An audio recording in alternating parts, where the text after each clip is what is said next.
Ruling over others is an art, and many philosophers have offered different ways to master it. However, the German philosopher Arthur Schopenhauer suggested a unique approach: playing dumb. You can achieve success and be labeled as an arrogant person, but Schopenhauer's approach is different. He explained how you can become successful and respected anywhere in the world by simply playing dumb. When Schopenhauer was 19 years old, his mother wrote him a letter criticizing his need to always know better than others. She pointed out that his cleverness, however exceptional, was ultimately useless to the world, and that his positive qualities were often overshadowed by his constant urge to master and improve things beyond his control. This letter offers insight into Schopenhauer's struggles with intellectual superiority, which would later shape his philosophical reflections. He believed that pride in one's intellectual ability could elevate an individual to a higher plane of existence, above the masses. However, he also recognized the potential for envy and resentment that such superiority could evoke. The art of surprise. One should not openly display all of one's strength, but rather appear slightly weaker, so that when the critical moment arrives, one can reveal their full power to the surprise of the opponent. This strategy has been employed by many great fighters throughout history. Pretending to be weaker than one truly is to mislead opponents, only to act decisively at the right moment and secure victory, is a time-tested approach. As Sun Tzu once said, "All warfare is based on deception. Hence, when we are able to attack, we must seem unable. When using our forces, we must appear inactive." Beyond the battlefield, this tactic is evident in everyday life, whether in meetings, sports, or lectures. Some individuals exhibit remarkable intelligence, but do not speak often. Yet, when the crucial moment comes, they make their mark in a way that surprises everyone. They are, in fact, following Mahatma Gandhi's advice: speak only if it improves upon the silence. Wisdom is knowing when to speak. There are two types of people in any setting: those who never stop talking, and those who quietly listen without saying much. The former often aren't taken seriously unless they are your bosses. Schopenhauer emphasized the idea that wisdom lies in knowing when to speak. Playing dumb does not mean being ignorant. It's about knowing when to talk, and more importantly, when to listen. As Plato put it beautifully, wise men speak because they have something to say. Fools, because they have to say something. By listening, you gather valuable information from everyone around you. Then, when the time comes to speak, you can offer the best idea because you haven't missed a single detail. Playing dumb is, in reality, a form of intelligence. It allows others to think they've solved their problems on their own, letting them lead themselves. We are surrounded by individuals, our parents, teachers, bosses, whom we should respect at all costs. While our parents may make mistakes as they age, we should strive to guide them subtly, planting ideas in their minds so they believe these thoughts are their own.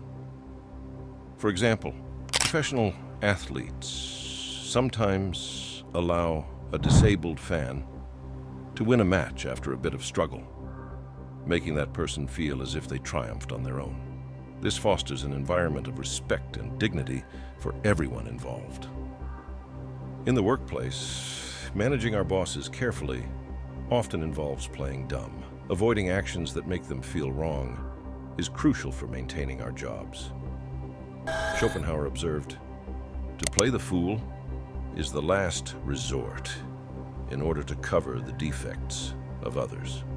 Protecting the dignity of others is essential, as constantly correcting people only paints us as the villains in their eyes.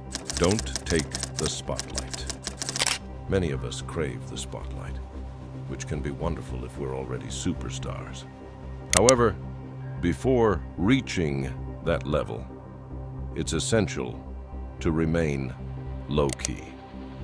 When you're struggling, There's nothing to show off. You're simply vulnerable. Schopenhauer elaborates on this idea, suggesting that you should act as if you know nothing until the right moment arrives. At that point, you can make your mark and capture everyone's attention. Until then, focus on listening and absorbing knowledge. As the saying goes, to enjoy the benefits of being seen as foolish, we must be willing to appear foolish. Ancient wisdom. In the Tao Te Ching, Laozi explores the concept of appearing weak or unassuming as a strategic approach.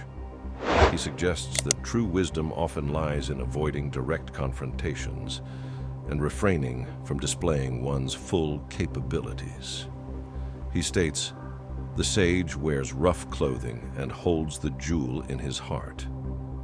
Similarly, Socrates employed a technique known as Socratic irony, where he pretended to be ignorant to elicit knowledge and beliefs from others, ultimately revealing inconsistencies in their thinking. His feigned ignorance was a deliberate strategy to challenge others and engage them in deeper philosophical inquiry. As he famously stated, "I know that I know nothing." Conclusion. Arthur Schopenhauer observed a peculiar weakness in human nature.